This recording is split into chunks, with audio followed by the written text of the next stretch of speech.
¿Todo bien? No los miré todavía. Ya. El, el tema de ecuaciones, sistemas de ecuaciones lineales lo terminamos la clase pasada con ustedes, con el asunto de los sistemas mal condicionados y luego los métodos iterativos, ¿no? Los métodos iterativos de Gauss-Seidel y de Jacobi. Yo le había pedido que resolvieran la ecuación que teníamos planteada en el PDF de ese tema, el sistema, perdón, de ecuaciones lineales por los dos métodos. Ahí estaba resuelto y estaban los resultados. No sé si lo hicieron, si tuvieron alguna dificultad o si no tuvieron ningún problema.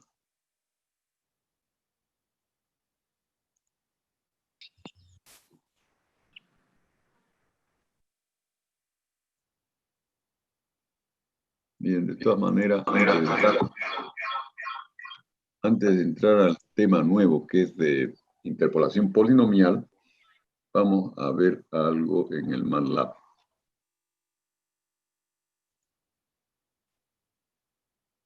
Vamos a abrir un archivo.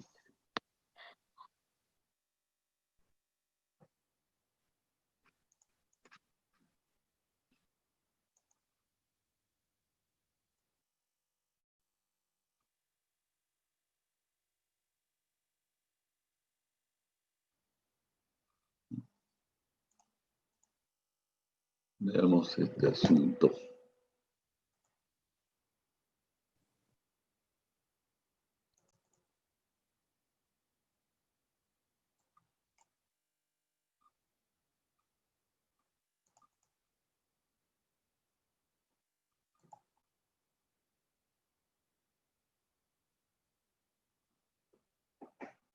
Vamos a hacer lo siguiente, vamos a dejar esto acá y vamos a abrir por acá.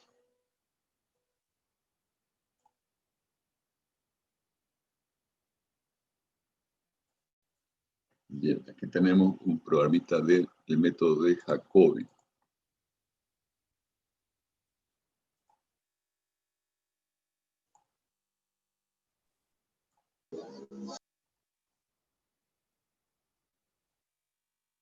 Aquí está, en el sistema de ecuaciones, está debidamente ordenado el sistema, que es diagonalmente dominante, con la incógnita x1, x2 y x3 despejadas en el lado izquierdo. Y en el lado derecho están los valores anteriores de x1, x2 y x3. Esa es la fórmula iterativa del método de Jacobi, ¿no? Vamos a ver si podemos escribirla en la pizarra hidro en este sistema.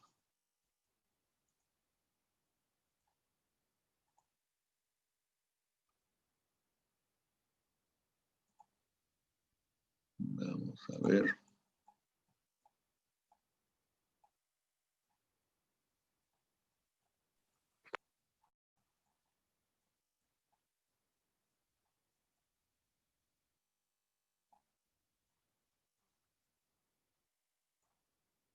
No sé, esto todavía no lo vamos a comenzar a ver en este momento. Y vamos a escribir el sistema de ecuaciones que está indicado acá.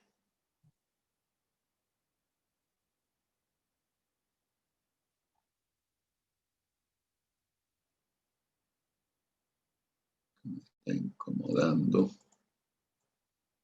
Voy a pasar a este lado. Ahora sí.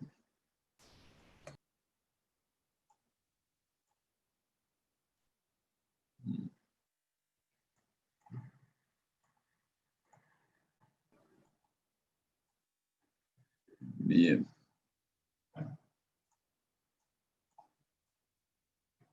El sistema es el siguiente, entonces. 45.12 por x1. Luego tenemos menos 0,25, menos 0,25 por x2. Estoy escribiendo la primera ecuación sin despejar la variable x1 de esa primera ecuación, ¿no?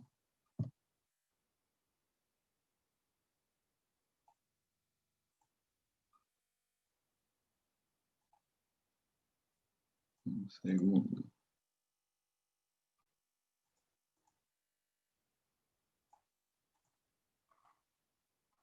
Voy a poner esto en inglés. Bien. Entonces aquí es menos 0,25 por x2. Esto pasa al otro lado restando, ¿no? Y más 1,23 por x3. Más 1,23 por x3. Y eso va a ser igual a 150,17. 150,17. Esa es la primera ecuación. Vamos a ver la segunda ecuación. Vamos a tener menos 120 por x2. 120,42 por x2. Luego tenemos menos 2,25. Menos 2,25 por x1. Segundo. Entonces esto lo vamos a cambiar de lugar. Corresponde a x1, viene acá. Menos 2,25 de x1 y menos 0,95 de x3. Y eso debe ser igual al término independiente en la segunda ecuación, que es 90,19. 90,19. 90. Y falta la última ecuación. Esta última ecuación tiene menos 1,18 por x1 sería más 1,18 más 1,18 por x1. 1,18 por x1 más 1,35 por x2 más 1,35 por x2 y más 59 más 59,18 59,18 por x3. Y eso va a ser igual al término independiente, que es 125,42.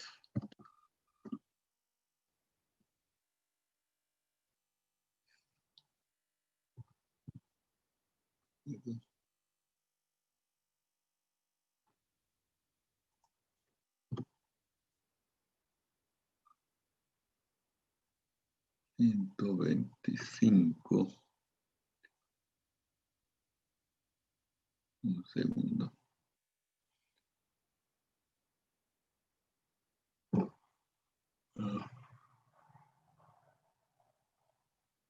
125,42. Estaba escribiendo mal aquí. 42. Entonces va a ser acá más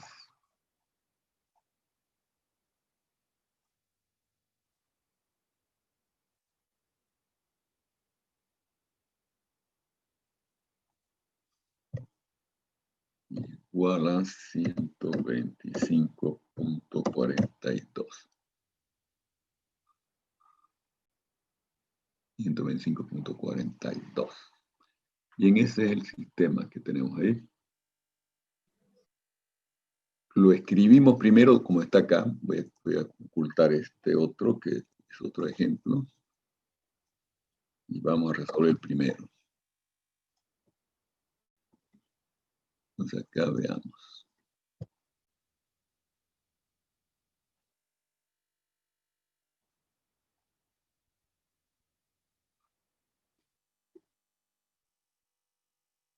Bien. Entonces en el programa lo tenemos ya el problema escrito en la fórmula iterativa de Jacobi. Y aquí sería como se plantea. En la pizarra hidro estaría el sistema planteado para resolverlo, ¿no?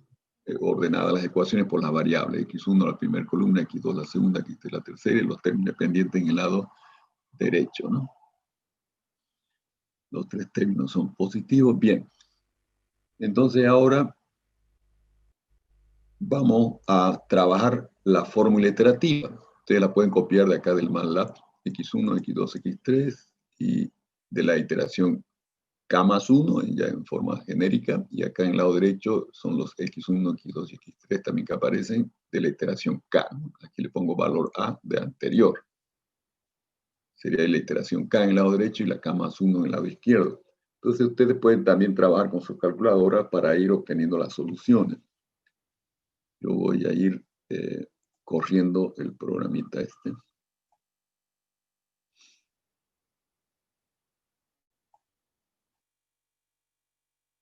Vamos a ver.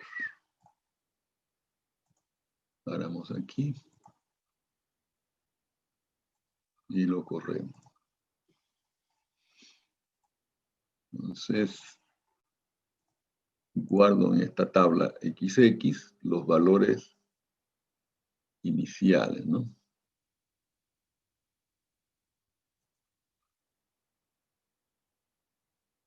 Iteres 1 en realidad sería la iteración de orden 0, ¿no? X1 de 1. Vamos a ver qué ha quedado en XX en nuestra tabla.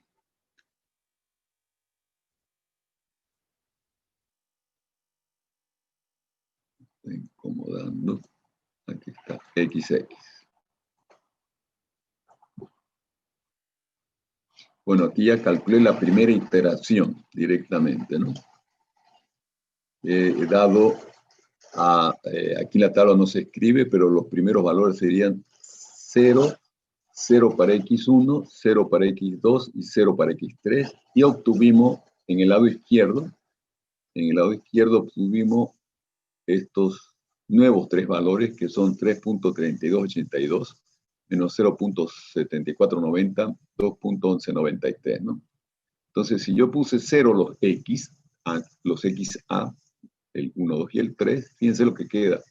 El X1 nuevo va a ser 150.17 dividido entre 45.12, ¿no? Veamos cuánto da eso. 150.17 dividido entre 45.12. Eso da 3.3282, esto que tenemos acá, ¿no? El otro valor va a ser, con los X anteriores todos iguales a 0, que es el valor, el punto inicial que usamos. Entonces el X21, iteración 1, va a quedar así. 90.19 dividido entre, con signo negativo, porque es negativo el lado derecho, menos esto dividido entre 120.42.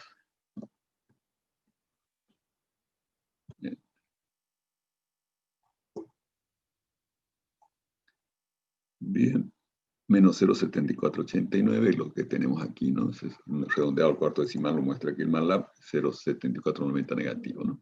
Y el último valor sería, con todos los valores X anteriores iguales a 0, sería 125.42 dividido entre 59.18.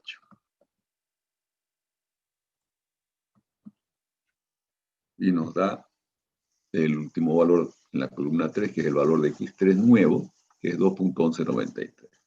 Entonces aquí voy guardando desde la iteración 1 en adelante los valores de X1 en la primera columna, de X2 en la segunda columna y de X3 en la tercera columna. Si nosotros continuamos acá, evaluamos el error entre XA, fíjense, el XA está lleno de ceros porque es el punto inicial, ¿no? los 3x valen 0. El x1 ya tiene esos 3 valores, ¿no? Entonces hacemos las diferencias para evaluar el error. Estoy tomando el valor absoluto, el error absoluto acá, en cada una de las incógnitas. Y obviamente el último valor calculado se lo guarda en el valor anterior para que sea ingresado nuevamente por el lado derecho, ¿no? Sacamos el máximo de los errores calculados de E1, E2 y E3, tomamos el máximo error y eso sirve para comparar acá en el while con la tolerancia, ¿no? Cuando este error sea menor que la tolerancia, entonces vamos a salir del while y habremos terminado el problema. Entonces veamos. Guardamos acá y vamos a la segunda. ¿Cuánto dio el error? 3.32 y tanto. Grande todavía porque la tolerancia es bien pequeñita, no 10 a la menos 4. Continuamos. Entonces aquí vuelven a calcularse. Aquí están entrando los valores que están en la primera fila. Para x1, para x2, para x3, se sustituyen en el lado derecho acá. Son los valores A de x, 1, 2 y 3, y se obtienen los nuevos valores. Y aquí los guardamos en la tabla. Aquí está la nueva iteración, ¿no? Ahí está la nueva iteración. Se evalúan los errores de nuevo en cada una de ellas. Y entonces vemos si el valor máximo de error es menor que la tolerancia. Si es menor que la tolerancia, paramos, ¿no? Porque quiere decir que todas las variables ya están dentro de la tolerancia. El error dio grande todavía. Ha disminuido, pero sigue grande. Entonces, los valores guardados de la iteración anterior que está de acá, estos se guardaron en XA. Fíjense, aquí se guardaron en XA los últimos valores. Se los ingresa ahora en el lado derecho de la fórmula iterativa y obtenemos los nuevos valores. Y entonces los ponemos en la tabla. Y aquí está la tercera iteración, ¿no? Tercera iteración. No sé si hasta ahí están siguiendo los pasos. Me gustaría que hagan los cálculos ustedes en este momento con sus calculadoras, ¿no? Para ver si no tienen ningún problema realmente.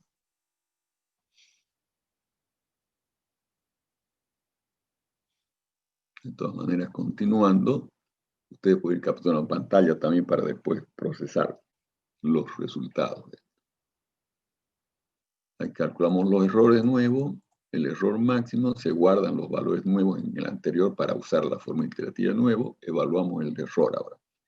Da ya 3 por 10 a la menos 3. Entonces se está achicando rápidamente el error. Todavía si es mayor, entonces volvemos a utilizar la forma iterativa y calculamos los nuevos valores de x1, x2 y x3 con la fórmula iterativa, ¿no? Lo ponemos en la tabla y aquí lo visualizamos, ¿no? Esta es la cuarta iteración ya. Estamos por la cuarta iteración. Entonces vamos a ver qué pasó con el error. Entonces calculamos el máximo del error y ya dio 7 por 10 a la menos 5, que es menor que 10 a la menos 4. Entonces iba a salirse del while, fíjense. Salimos del while y hemos terminado. Estos son los valores de x1, x2 y x3 finalmente. Pueden capturar pantalla ustedes ahí para luego chequear bien el ejercicio, ¿no? Recuerden que el ejercicio estaría escrito acá. Ahí está el ejercicio original, ¿no? Ahí está el ejercicio original.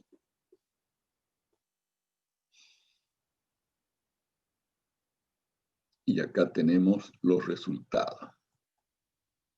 En la última iteración están los valores finales que se asumen suficientemente próximos a la solución exacta del sistema, considerando la tolerancia, ¿no? Dentro de la tolerancia de 10 a la menos 4. Bien, hasta aquí ¿alguien tuvo alguna duda? El método es bien simple. No hay dificultad, me parece, en su resolución. Luego vamos a ver ahora Gauss-Seidel.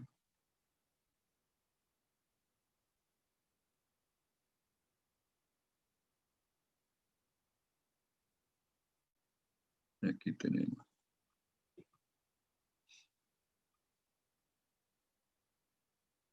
Bien, aquí tenemos este ejercicio de Gauss-Seidel diferente. Ustedes capturan pantalla, este es el sistema de tres ecuaciones, tres incógnitas, en el cual ya ha sido despejada cada una de las variables. X1 de la primera ecuación, X2 de la segunda ecuación, X3 de la tercera ecuación. Entonces, ustedes reconstruyen el sistema para hacer la verificación del ejercicio, ¿no? Lo reconstruyen como hicimos acá en el hidro, nosotros con el anterior. Y aquí nos vamos a proceder ahora al cálculo por Gauss-Seidel de este problemita. Entonces, capturaron pantalla. Vamos a ver. La tolerancia sigue siendo la misma, ¿no? Entonces, vamos a parar en esta tabla. Y aquí vienen los primeros valores. Se van a escribir X1, X2 y X3.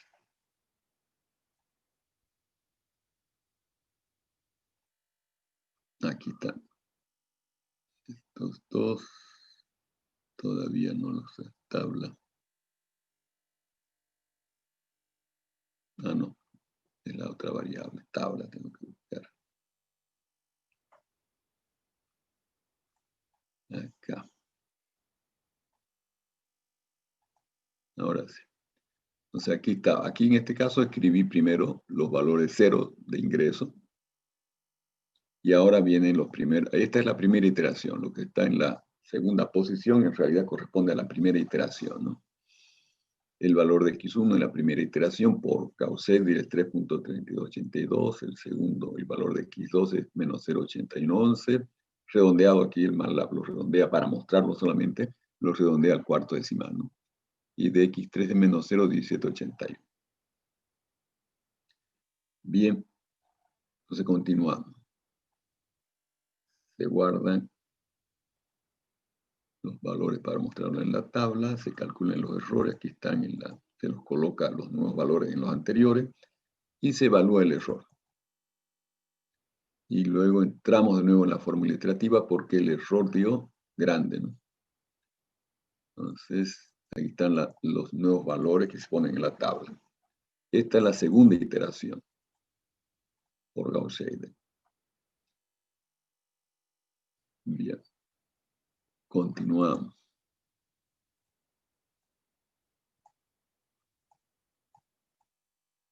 Se guardan los valores anteriores, se calcula el error. Ya da 0,11. Va cayendo el error. Y se aplica la fórmula iterativa, ¿no?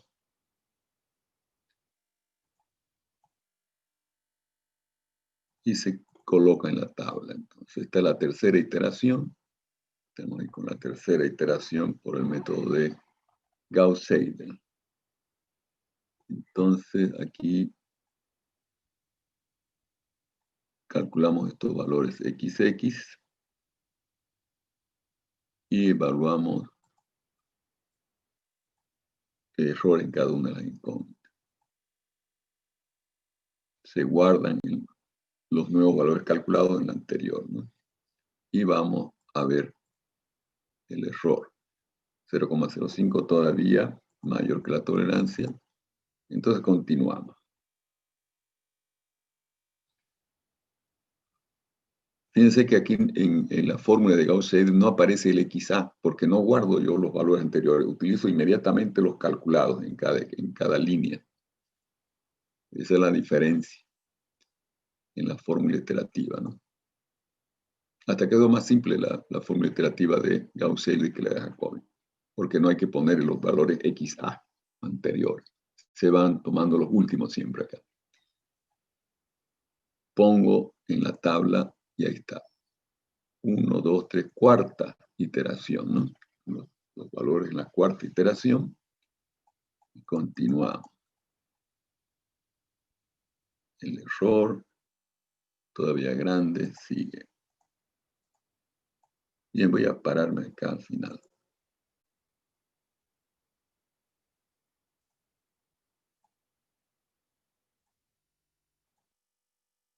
Vamos a ver cuántas iteraciones se realizaron. 12 iteraciones, no cuenta la primera, porque en realidad es valor inicial solamente, ¿no? Entonces, 12 iteraciones. Es ya un número bastante más significativo que en el problema anterior, ¿no?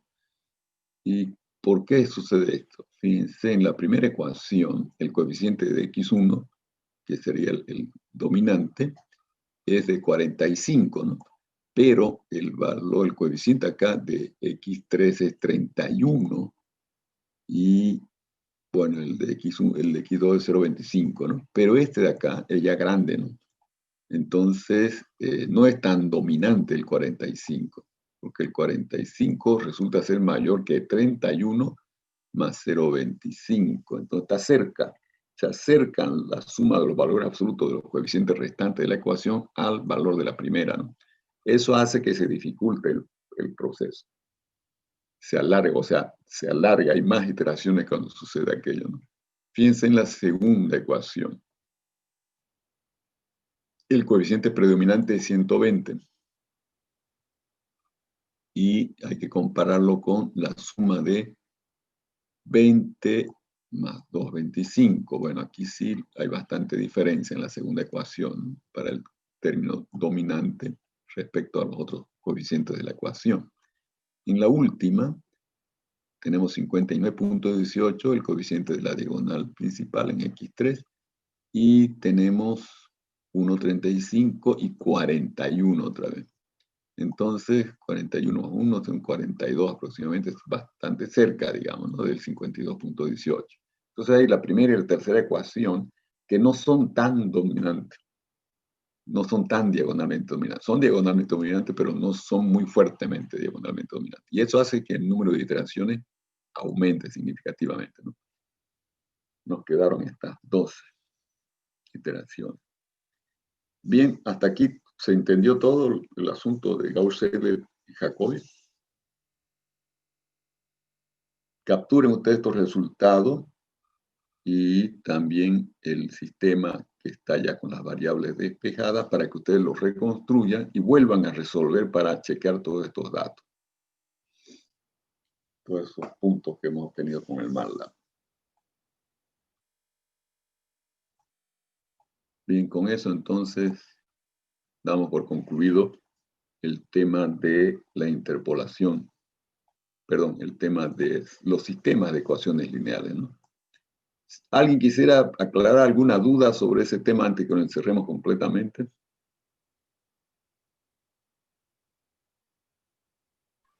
Ingeniero, ahí donde dice 125,52,42, ¿no? Ay, este de acá.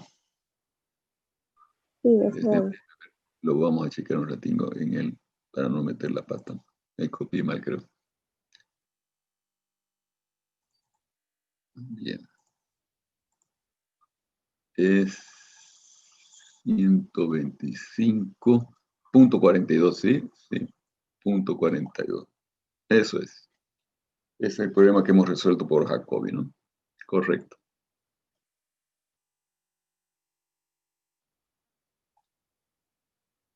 Bien. ¿Alguna otra duda sobre los procedimientos que hemos estudiado para resolver el sistema? Si recordamos, hemos estudiado nosotros los métodos directos primero. El primer método directo fue el método de Gauss, de eliminación de Gauss. Ese método tiene las etapas de eliminación, que sería la eliminación hacia adelante, y luego viene la sustitución, la etapa de sustitución, que es sustitución hacia atrás, ¿no? Así funciona el método de Gauss. El método de Gauss. Luego vimos un método que ustedes no vieron en álgebra lineal de los métodos directos, que fue el de factorizar la matriz de coeficiente y resolver el sistema con dos sustituciones, ¿no? En ese método, entonces, que es el método de la factorización LU de la matriz de coeficiente, no se toca la matriz término independiente, se aplican únicamente las operaciones elementales de adición, no se ponen permutaciones ni multiplicaciones. Porque si hacemos eso, alteramos la factorización de la matriz, ¿no? se pudiera en la resolución del sistema aplicar aquello, pero entonces tendríamos que llevar en cuenta también las permutaciones y las multiplicaciones que actuaran en los términos independientes. Y entonces estaríamos trabajando como en el anterior método, con Gauss, que trabaja con la matriz empleada, ¿no? Matriz de coeficientes y los términos independientes. Ya no tendría sentido, digamos, aplicar esta metodología, a menos que sea por consideraciones de software, ¿no? Que uno quiera utilizarlo de esa manera. Pero si vamos a hacer a mano, sería mejor nomás trabajar con el método de eliminación de Gauss, si vamos a tener que alterar los términos independientes. Entonces, la ventaja es no alterar los términos independientes en el uso de la factorización LU. Y tenemos las tres etapas bien definidas. Primero, factorizamos la matriz de coeficiente. Aparece la matriz L y la matriz 1, la triangular inferior y la triangular superior. Y luego, con la matriz L, con una sustitución hacia adelante, obtenemos las incógnitas auxiliares Y. Y una vez obtenida las incógnitas auxiliares Y, con la matriz U y las incógnitas X, realizamos una sustitución hacia atrás en el sistema UX igual a Y, que ya fue calculada en la etapa anterior. Esa sustitución es hacia atrás, ¿no? Entonces tenemos factorización de la matriz, sustitución hacia adelante y sustitución hacia atrás, y obtenemos los valores de las incógnitas, ¿no? Entonces, también aprendimos a calcular determinantes. Bueno, lo habían visto, eso en realidad no es nuevo, lo vieron ustedes en el lineal, esa metodología de triangularizar la matriz aplicando sus propiedades de matriz triangular, de que el determinante de una triangular es igual al producto de los coeficientes de la diagonal, ¿no? Y nosotros triangularizamos la matriz llevándola a la forma U, triangular superior, con operaciones elementales sobre su fila, ¿no? Podemos realizar cualquier tipo de operación elemental, pero tenemos que llevar en cuenta el efecto que tiene sobre el determinante. Entonces aparece la fórmula final para el determinante de la matriz después de haber sido triangularizada. Y finalmente vimos el problemita del mal condicionamiento de los sistemas de ecuaciones lineales, ¿no? El sistema resulta mal condicionado, o por lo menos se tiene una idea de que el sistema es mal condicionado cuando el determinante de la matriz de coeficiente tiende a cero, cuando es muy pequeño, en términos absolutos. Entonces, ahí podemos nosotros estar con problemas en la resolución de esos sistemas, porque ya es un indicador el determinante de la matriz de coeficiente, cuando es próximo a cero, de que el sistema es mal condicionado. Y sabemos cuál es el efecto del mal condicionamiento, ¿no? Los sistemas de ecuaciones lineales se ven como acción-reacción. La acción lo plantea el lado derecho de la ecuación, que son los términos independientes, ¿sí? La carga del sistema, digamos. Y del lado izquierdo tenemos la reacción del sistema a esa carga, que es las incógnitas multiplicadas por la matriz de coeficiente del sistema, ¿no? Cuando es mal condicionado, pequeñísimas variaciones en el lado derecho, llamémoslo la carga del sistema, pequeñísimas variaciones que demos a esos valores nos van a dar variaciones muchísimo más grandes en las incógnitas que estamos resolviendo. Cuando uno esperaría que si la carga se modifica muy levemente, con valores insignificantes casi, debería también esperarse que las incógnitas sufran modificaciones muy pequeñas, ¿no? Pero no es así. Cuando el sistema es mal condicionado, las incógnitas van a sufrir deformaciones enormes, mucho más grandes que las variaciones que se dan a las cargas. Y entonces ahí el problema matemáticamente no tiene una solución. No podemos volverlo al sistema bien condicionado. Entonces lo que hay que hacer es revisar el modelo, el diseño estructural, o sea, el diseño de ingeniería que nos llevó a ese sistema de ecuación. Porque el mal condicionamiento nos está mostrando que es el diseño de ingeniería el que está fallando. Entonces tenemos que replantear nuestro diseño de ingeniería que nos lleva a ese modelo, ¿no?, matemático en ecuaciones lineales. Bien, ese sería el asunto. Y ahora, en lo que nos queda de tiempo, vamos a a introducirnos un poquito en el siguiente tema, que es el de interpolación polinomial. Aquí la idea de la interpolación polinomial es la siguiente. Yo tengo una función f, aquí graficada en azul, pero no conozco, inicialmente voy a suponer que no conozco la función, sino que conozco solamente los valores de f en n puntos, en x sub i de 1 y variando de 1 a n, en n puntos. Entonces, yo quiero trabajar esa función, la quiero derivar, la quiero integrar, quiero calcular el valor de la función entre los puntos que conozco, cuánto valdría f entre valores de puntos conocidos. O sea, quiero trabajar esa función como lo haría con cualquier otra función normal. Entonces, lo que hacemos acá para resolver ese problema es pasar por todos los puntos por donde pasa nuestra función f, pasar un polinomio de grado n.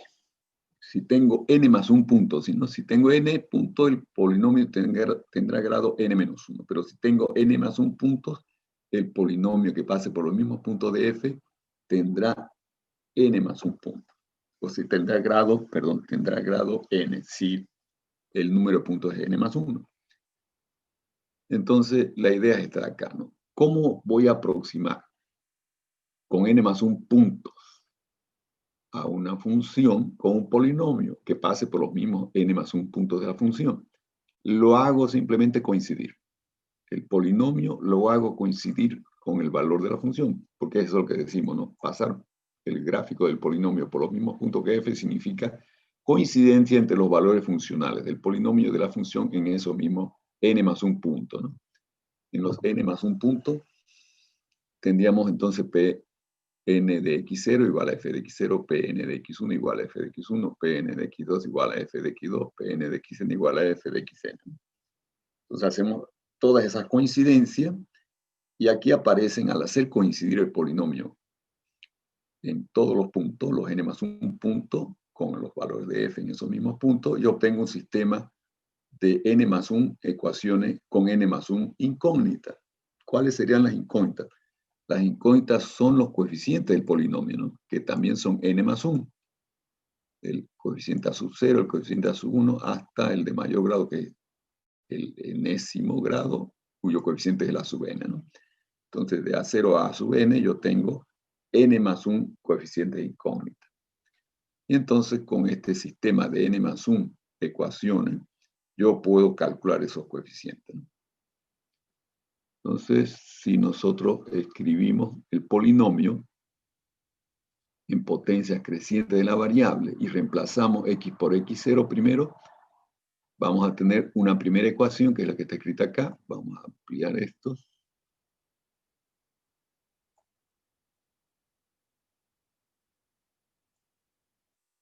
Esto de acá, a 0 más a 1 por x0 más a 2 por x0 al cuadrado más a n por x0 a n. Y, o sea, estoy reemplazando en el polinomio de grado n, p sub n, el valor de x por x0, lo he reemplazado por x0, ¿no? Y eso debe ser igual al valor de f en x0, que vamos a llamar f sub 0. Lo mismo hago con el punto x1, ¿no? Reemplazo en el polinomio y lo igualo al valor de f en ese mismo punto. Entonces aparece la segunda ecuación, a0 más a1 por x1